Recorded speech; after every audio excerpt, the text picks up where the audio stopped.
سندھ کا دوسرا بڑا شہر حیدرآباد کئی حوالوں سے وجہ شہرت رکھتا ہے۔ اس شہر کی شہرت کی ایک بڑی وجہ وہ اولیاء کرام اور بزرگ ہیں جنہوں نے یہاں اسلام پھیلایا، اور اپنی عبادت گزاری کے باعث ان کے مزارات آج بھی مرجع خلائق ہیں۔ پکا قلعہ کی دیوار کے باہر دو بزرگ ہستیوں کے مزارات ہیں، اور محققین کا کہنا ہے کہ سید اشرف علی شاہ اور مٹھن شاہ کے یہ مزارات حیدرآباد سے بھی قبل کے ہیں، جب یہ نیرون کوٹ ہوتا تھا۔ عشق اہل بیت میں اسلام قبول کرنے والے چارلس ایلیکاٹ کا پیڑ بھی حیدرآباد میں اپنی منفرد حیثیت رکھتا ہے۔ درگاہ سید اشرف علی شاہ اور مٹھن شاہ پر لیڈی ڈفرن اسپتال میں تعینات خاتون عیسائی ڈاکٹر اولاد نہ ہونے کے باعث درگاہ پر حاضری دیتی تھیں۔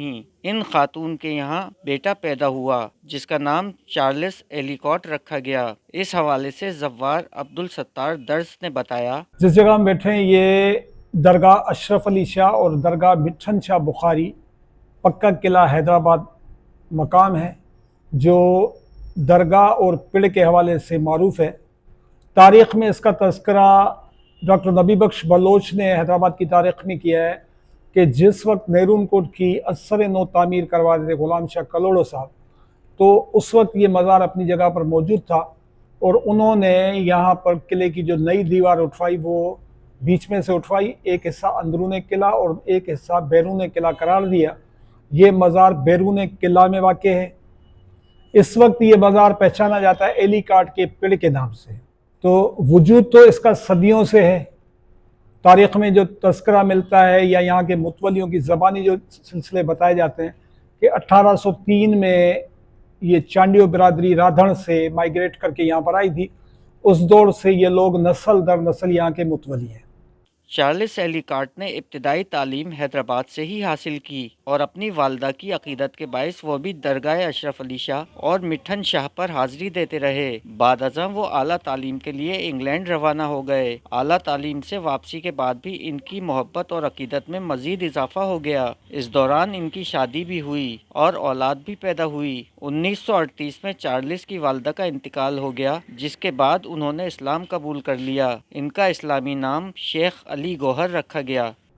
ان کے ایک متولی تھے عبدالغفور چانڈیو، وہ حیدرآباد میں کسی انگریز لیڈی ڈاکٹر کے پاس ڈرائیور تھے۔ وہ خاتون یہاں پر آتی تھی، ان کو اولاد نہیں تھی۔ یہاں پر عزاداری کا ایک سلسلہ ہے، مختلف دنوں پر یہاں پر محرم میں ماتمی جلوس برآمد ہوتے ہیں۔ تو اس نے یہاں پر ذوالجناح پر منت مانی۔ اس کے بعد اس کو بیٹا عطا ہوا۔ اس بیٹے کا نام اس نے رکھا تھا چارلی۔ ایلیکاٹ فیملی تھی ان کی، تو چارلی ایلیکاٹ کے نام سے وہ بچہ پیدا ہوا۔ جب اس نے شعور سنبھالا تو وہ بھی اپنی والدہ کے ساتھ یہاں پر آیا کرتا تھا۔ اس طرح اس کی مذہبی وابستگی یہاں پر بڑھتی گئی۔ پھر وہ تعلیم حاصل کرنے کے لیے انگلینڈ وغیرہ چلا گیا۔ جب واپس لوٹا تو پھر بھی اس کی وابستگی قائم رہی درگاہ سے۔ عزاداری سے اس کا اتنا ربط بڑھ گیا کہ کرسچن ہوتے ہوئے بھی وہ عزاداری کے جملہ رسومات میں حصہ لیا کرتا تھا۔ 38 یا 39 میں اس کی والدہ کا انتقال ہوا یہاں پر۔ اس کے بعد اس نے اسلام قبول کر لیا، اور چارلی ایلیکاٹ سے اس کا نام رکھا گیا شیخ علی گوہر۔ مسلمان ہونے کے بعد ایلیکاٹ کے بیوی بچے انہیں چھوڑ کر انگلینڈ روانہ ہو گئے، اور محکمہ ایکسائز میں افسر کے طور پر تعینات انہوں نے نوکری کو خیر بات کہہ دیا، اور مستقل طور پر درگاہ سید اشرف علی شاہ پر منتقل ہو گئے۔ انہوں نے یہاں عزاداری کے فروغ میں اہم کردار ادا کیا۔ انہوں نے نایاب لکڑی سے سیج، جھولا اور تعزیہ بنوایا، جو آج بھی اسی حالت میں درگاہ کے احاطے میں موجود ہے۔ اس کے بعد اس کی فیملی میں کچھ تنازعات پیدا ہوئے اسلام قبول کرنے کی وجہ سے۔ اس نے اسلام کو فوقیت دی اور فیملی کو چھوڑ دیا۔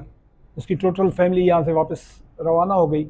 وہ اکیلا یہاں پر رہا، اور پھر اس نے رہائش بھی یہاں پڑ پر اختیار کر لی۔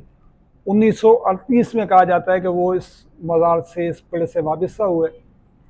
38 سے لے کر 71 تک وہ یہاں اس پڑ سے وابستہ تھے۔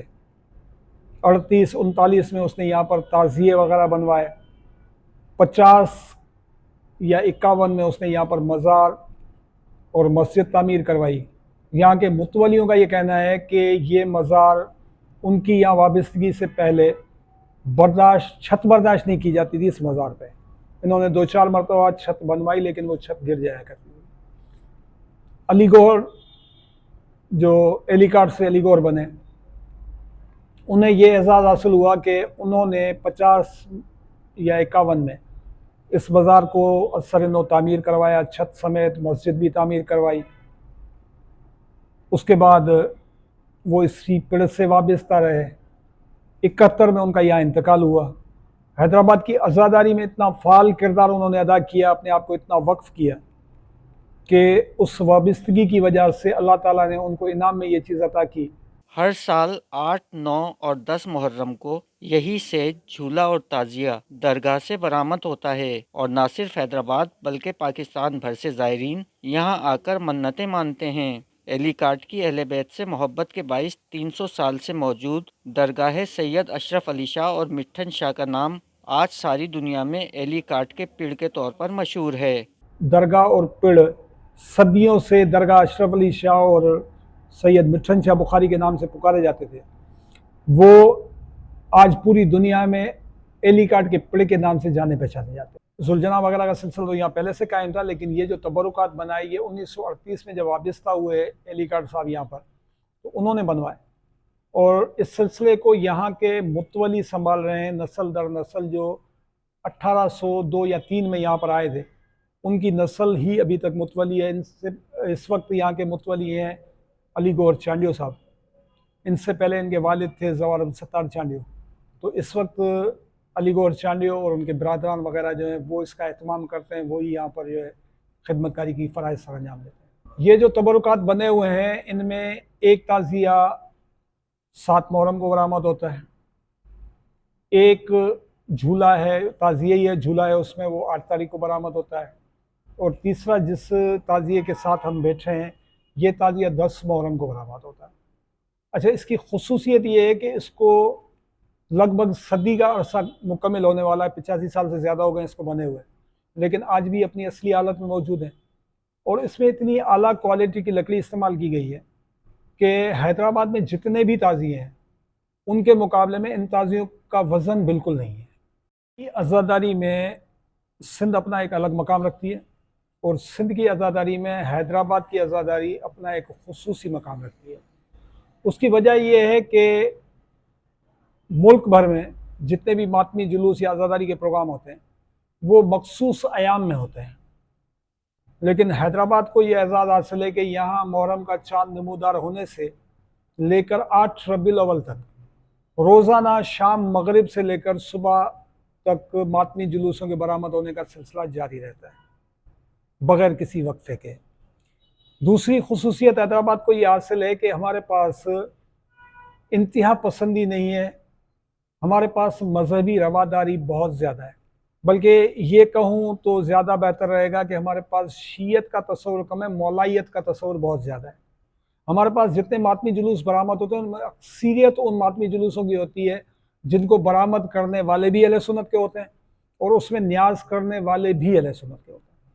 اور ہماری اپنی جو فرش ازاں کا معاملہ ہے وہ تو اس حد تک ہوتا ہے کہ ہمارے پاس بلا تفریق شیعہ، سنی، دیوبندی، بریلوی، ہندو، سکھ، عیسائی، فرش ازاں پہ تو سب کے سب حسین کے ماتمی بن کر بیٹھتے ہیں، اور ہماری جتنی امام بارگاہیں ہیں یا مساجد ہیں اہل تشیع کی، وہاں پر کسی بھی فرقے کے بندے کو وہاں نماز یا عبادت کرنے سے روکا نہیں جاتا۔